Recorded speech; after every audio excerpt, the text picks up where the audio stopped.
तो आज मैं ईएनटी पर अपनी ओर से ही आपको एक एनालिसिस बता देता हूँ। लेकिन अगेन मैं जो भी ब्रांच की एनालिसिस बताता हूँ वो मेरे अपने एक्सपीरियंसेस और मेरे इर्द गिर्द के लोगों के एक्सपीरियंसेस के आधार पर होती हैं, और इसमें हमेशा सब्जेक्टिव वेरिएशंस के चांसेस रहेंगे। और आपको ये एक वन टू वन एडवाइस नहीं है। जैसे मैं कई वीडियोस में ये बात बोल चुका हूँ कि मैं आपके लिए कुछ व्यक्तिगत रूप से नहीं चुन सकता जब तक कि मुझे आपकी सारी परिस्थितियां नहीं पता हो, आपकी चॉइस, आपकी स्किल, आपका टेम्परामेंट, आपके फैमिली बैकग्राउंड, आप कहाँ रहना चाहते हैं, आप कितना और आगे पढ़ना चाहते हैं, पढ़ना नहीं चाहते हैं आप, ये सारी तरह के फैक्टर्स जब तक हम नहीं लेने, आपकी रैंक क्या है, तो आपको क्या क्या ऑप्शंस मिल रहे हैं, तो जब तक हम ये सारे फैक्टर को अंदर नहीं समावेश कर लें, एक जनरल एडवाइस ही दी जा सकती है, स्पेसिफिक नहीं। तो इसलिए आप इन वीडियोस को भी जनरल एडवाइस की तरह लीजिए, और यदि किसी बात से मेरी कन्विंस नहीं हो तो उसको झटक दीजिए, है ना। तो अब बात करते हैं हम ईएनटी की। तो ईएनटी होता कैसे, आपको पता है, एमबीबीएस करने के बाद इंटर्नशिप के बाद आप जब एग्जाम देते हैं, इसके बाद काउंसलिंग से आपको नाक कान गला विशेषज्ञ या ईयर नोज थ्रोट विशेषज्ञ बनने के लिए एमएस 3 साल का करना होता है। 3 साल का एमएस में आपको नाक कान और गले से संबंधित सभी इलनेसेस की जो मेडिसिनल साइड है as well as surgical side सीखने मिलती हैं। इसमें डायग्नोस्टिक्स भी हैं, और आजकल जो न्यूअर टेक्निक जो एंडोस्कोप से देख लेते हैं वो सब भी हैं, लैरिंग्स वगैरह को लेंजोस्कोप से, तो ये सब कुछ आपको सिखाया जाता है। सही कई तरह के इसमें नए इक्विपमेंट्स आ गए हैं, वो सब कुछ आपको आजकल 3 साल की ट्रेनिंग में एमएस के दौरान में सिखाया जाता है।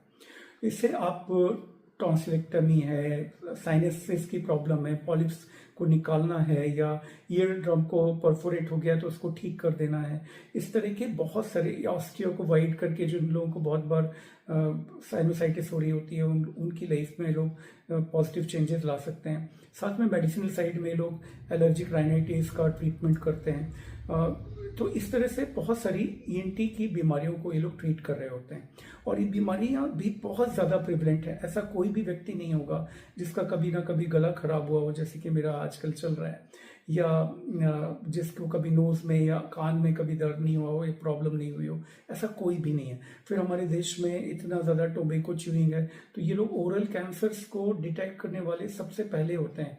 थ्रोट कैंसर और ओरल कैंसर्स को सबसे पहले डेंटिस्ट और ईएनटी विशेषज्ञ ही डिटेक्ट करते हैं। जब वो फर्स्ट स्टेज में होता है तब ये लोग ही डिटेक्ट करते हैं उनको।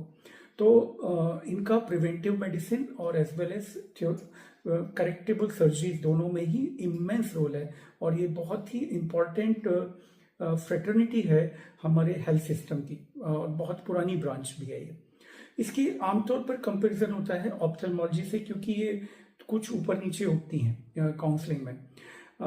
उस पर मैं आता हूँ, इसके कॉन्स पर भी मैं आऊँगा। पहले मैं बात कर लेता हूँ कि ईएनटी, हाँ, ईएनटी में जो एक फ्रेश एमएस है उसको क्या मिलेगा।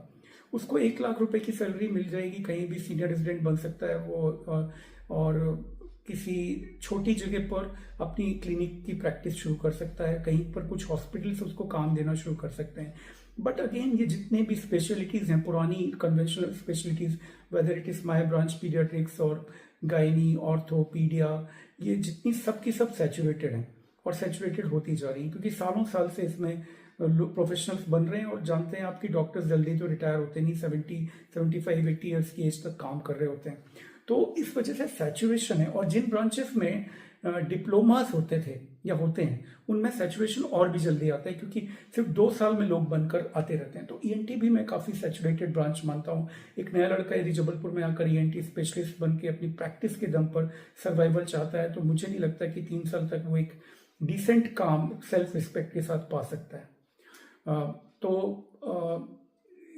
अब वो शेडो सर्जरी वर्जी का भी कभी कभी चलन होता है कि भाई कोई बहुत बड़ा डॉक्टर है, उससे सारी सर्जरी तो हो नहीं रही इतनी जितना काम हो रहा है, तो वो किसी अपने जूनियर को लगा देता है, बट उसका नाम नहीं होता है। नाम बड़े सर्जन के नाम से पेशेंट आएगा, और छोटा सर्जन जो न्यू सर्जन है वो उसको एग्जीक्यूट करेगा, तो उसको सिर्फ उस सर्जरी के कुछ पैसे मिल जाएंगे, ऐसे भी होता है। बट ये सेल्फ रिस्पेक्ट वाला काम तो नहीं है। तो हार्श रियलिटी है कि सैचुरेटेड है। जहां भी सैचुरेशन होगा तो ये नहीं मतलब होता है कि आप सक्सेस नहीं हासिल कर सकते या टॉप पोजीशन पर नहीं पहुंच सकते उस शहर के।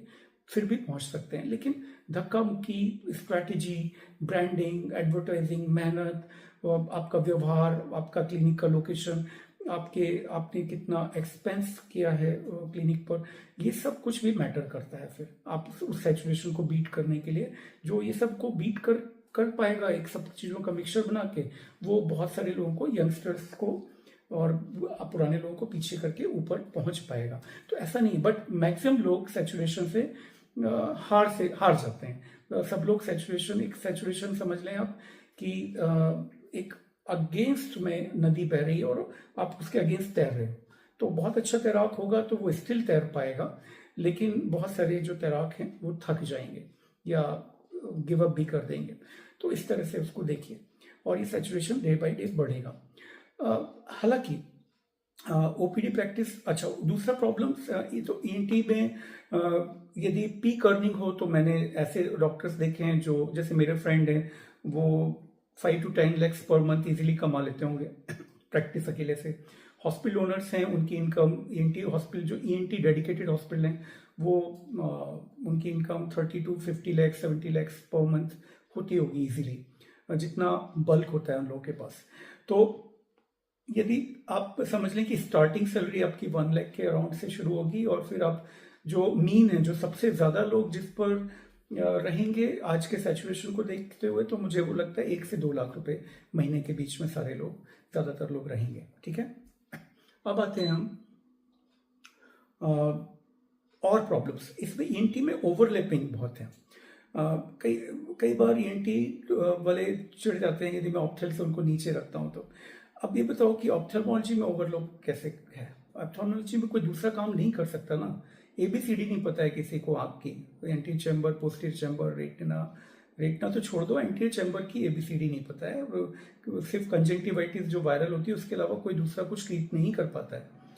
लेकिन ईएनटी में आप देखिए कि यदि कोई पीडियाट्रिक में गला टॉन्सिलाइटिस से आ रहा है तो कौन ट्रीट करेगा उसको? पीडियाट्रिशियन ट्रीट करेगा।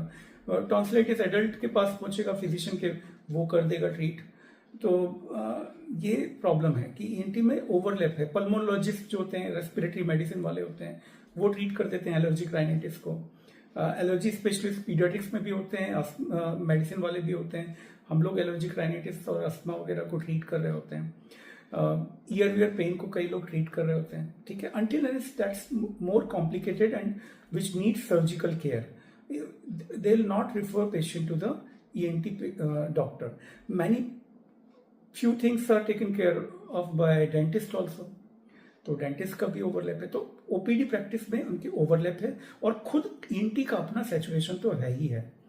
फिर दूसरी बात, ईएनटी प्रोसीजर्स और ऑप्थेल को मैं कंपैरिजन करता हूं जब, तो ईएनटी में गजब की सर्जरीज हैं, बेहद कॉम्प्लेक्स, लाइफ सेविंग और क्वालिटी ऑफ लाइफ को इम्प्रूव करने वाली, और ऐसी सर्जरीज जो कि मैं बोलूंगा कि थैंकफुल होना चाहिए हमें उनका। अरविंद केजरीवाल की सर्जरी जो है एक ईएनटी और डेंटल सर्जन ने मिलकर की है।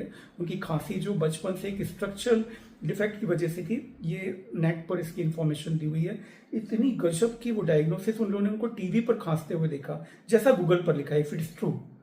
तो टीवी पर उनको खांसते देखा, तो उससे हम लोग को समझ आया खांसी के पैटर्न से कि इनको कुछ ना कुछ बचपन का कंजेनाइटल प्रॉब्लम है।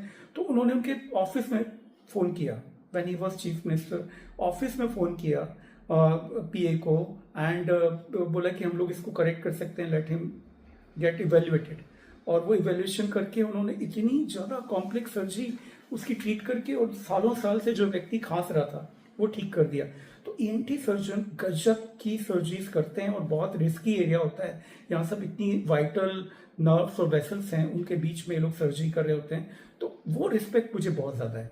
लेकिन यदि प्रैक्टिकल टर्म्स में जो बच्चे पूछते हैं ना कमाई वगैरह का, तो एक बात बताओ यार, ऑप्थेल्मोलॉजिस्ट से कैसे आप कॉम्पीट करोगे ईएनटी सर्जन?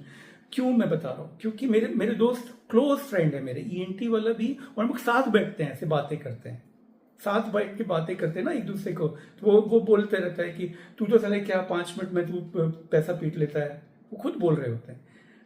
फेको इमल्सिफिकेशन वगैरह जो कैटरेक्ट सर्जरीज हैं, लैसिक सर्जरीज हैं, ये 5 से 10 मिनट में कंप्लीट हो जाती हैं, एग्जीक्यूट हो जाती हैं, जिसके पास बहुत वॉल्यूम आ रहा है।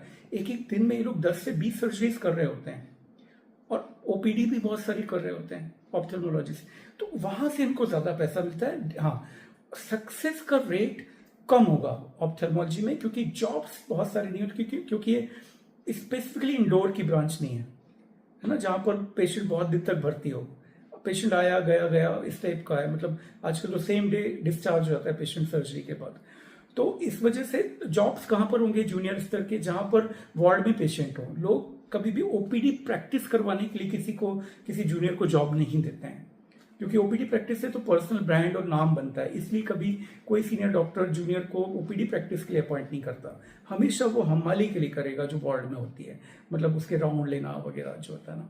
तो इस वजह से ऑप्थेल्मोलॉजिस्ट का जो टॉप मोस्ट ऑप्थेल्मोलॉजिस्ट होगा किस शहर का, उसकी इनकम यदि हम देखें, और ईएनटी सर्जन जो टॉप मोस्ट होगा उसकी इनकम में बहुत जमीन आसमान का फर्क होगा। तो पीक इनकम कभी भी ईएनटी सर्जन की टॉप ऑप्थेल्मोलॉजिस्ट से ज्यादा इसलिए नहीं हो सकती क्योंकि सर्जरीज का नंबर उनके पास एग्जीक्यूट जल्दी कर पाते हैं वो लोग, इनोवेशन इतने सारे ऑप्थेल में आ गए हैं। पर पेशेंट ये लोग ज्यादा चार्ज कर सकते हैं कॉम्प्लिकेटेड सर्जरीज में ईएनटी वाले, लेकिन ऑब्वियसली 10 पेशेंट के बराबर आप 1-2 पेशेंट से कितना भी कॉम्प्लिकेट कर रहे हो तो थोड़ी चार्ज कर लोगे। तो ये फर्क है, ठीक है। हाँ, मीडियम लेवल पर जो मीडियन है या स्टार्टिंग लेवल पर दोनों एक साथ एक से हो सकते हैं, या हो सकता है कि ईएनटी वाला उससे थोड़ा और ही ज्यादा कमा रहा हो, पॉसिबल है। उसको अलग अलग हॉस्पिटल से कॉल आ जा रहे हैं ऑप्थेल्मोलॉजिस्ट की तुलना में, लेकिन after few years ophthalmologist will take over. ये हर एक ब्रांच को टेक ओवर कर लेते हैं ऑप्थेल्मोलॉजिस्ट वाले, जहां तक अर्निंग का सवाल है। अब बात आती है ईएनटी में कुछ बड़े अच्छे ऑप्शंस की जो कि सुपर स्पेशलिटी के हैं। तो सैचुरेशन को बीट करने के लिए आप इसमें हेडेक नेक सर्जरी में डीएम कर सकते हैं, है ना। हेडेक नेक सर्जरी में बहुत कॉम्प्लिकेटेड सर्जरीज होंगी, इसमें आप वहाँ के ट्यूमर, कैंसर्स ये सब भी ट्रीट करेंगे, और आपका जो मेजर कॉम्पिटिटर होगा वो ऑन्को सर्जन होगा। तो मेरा जो कजिन ब्रदर है वो दिल्ली में एक अच्छा ऑन्को सर्जन है कॉर्पोरेट हॉस्पिटल में। तो उसका वो उसको ये लगता है कि बहुत सारा काम उसका ईएनटी वाले ले लेते हैं, ईएनटी वालों को लगता है बहुत सारा काम वो लोग ले लेते हैं, ठीक है। तो ऐसे होता है, तो ये थोड़ा सा ओवरलैप है। तो आगे आप डीएम कर सकते हैं। कॉक्लियर इम्प्लांट जैसी प्रोसीजर्स बहुत इम्पैक्ट वाली हैं, जहाँ पर डेफ डम बच्चों को हम बहुत ज्यादा मदद कर सकते हैं। ये लोग एलर्जी की फील्ड में भी आ गए, है ना। एलर्जीज जो होती हैं वो एलर्जीज का मेडिकल ट्रीटमेंट जो होता है वो बहुत सारे ईएनटी सर्जन्स एलर्जी की फील्ड में भी काम कर रहे होते हैं। तो अपने आप को आप ब्रांच आउट करके सैचुरेशन को बीट कर सकते हो। तो ब्रांच ये अच्छी है, ऐसा नहीं है कि बिल्कुल भी ऐसी। आफ्टर ऑल ये जितनी भी पुरानी ब्रांचेस है ना, कन्वेंशनल ब्रांचेस सर्जिकल साइड में, जनरल सर्जरी, ऑर्थो, गायनी, ऑप्थेल और ईएनटी कन्वेंशनल ब्रांचेस में मानूंगा। मेडिसिनल साइड में मेडिसिन, पीडियाट्रिक्स, ये कन्वेंशनल ब्रांचेस हैं, साइकेट्री, डर्मेटोलॉजी। तो ये सब कन्वेंशनल जो ओल्ड ब्रांचेस हैं, तो इनका क्रेज बना रहेगा क्योंकि पॉपुलेशन हमारी इतनी ज़्यादा है और इतनी ज़्यादा बढ़ती जा रही है, और इनकी नीड कभी खत्म नहीं होगी। बस बात यह है कि आप उस जो टाइड है, जो अगेंस्ट द टाइड, जो सैचुरेशन नाम की जो बाढ़ होती है, उसके अगेंस्ट तैरने की स्किल्स हासिल करें, उसके अगेंस्ट तैरने की स्ट्रेंथ हासिल करें, और उसके अगेंस्ट तैरने का स्टेमिना एंड पेशेंस हासिल करें, तो आप डेफिनेटली टॉप पर होंगे। मैं तब खुश होऊंगा जब आप लोग मुझसे बहुत बहुत बहुत आगे बढ़ोगे। सच बता रहा हूँ, मुझे बहुत खुशी होती है जब मेरा स्टूडेंट, कोई भी स्टूडेंट मुझसे कहीं ज़्यादा आगे बढ़ जाता है। मैं दिल से खुश होता हूँ, दिल से सेटिस्फाइड होता हूँ, और सभी टीचर्स, सिर्फ मैं नहीं, मुझे लगता है कि बहुत खुश होते हैं जब कोई उनका स्टूडेंट बहुत आगे बढ़ जाता है। मैं यूट्यूब जो सब्सक्राइबर हैं उन्हें जानता भी नहीं हूँ, और मैं नहीं जानता कि आप लोग, और मैं नहीं कह सकता कि आप लोग मेरे स्टूडेंट हो। मैं सेल्फ प्रोक्लेम टीचर तो नहीं बन सकता आपका, लेकिन जिस थोड़ा भी यदि कंट्रीब्यूशन आपको, और थोड़ा भी आपको गाइडेंस से आपकी लाइफ में कुछ तरक्की होती है, तो मैं बहुत बहुत खुश होऊंगा। इस बात पर आप बिल्कुल भरोसा कर सकते हैं। Thank you.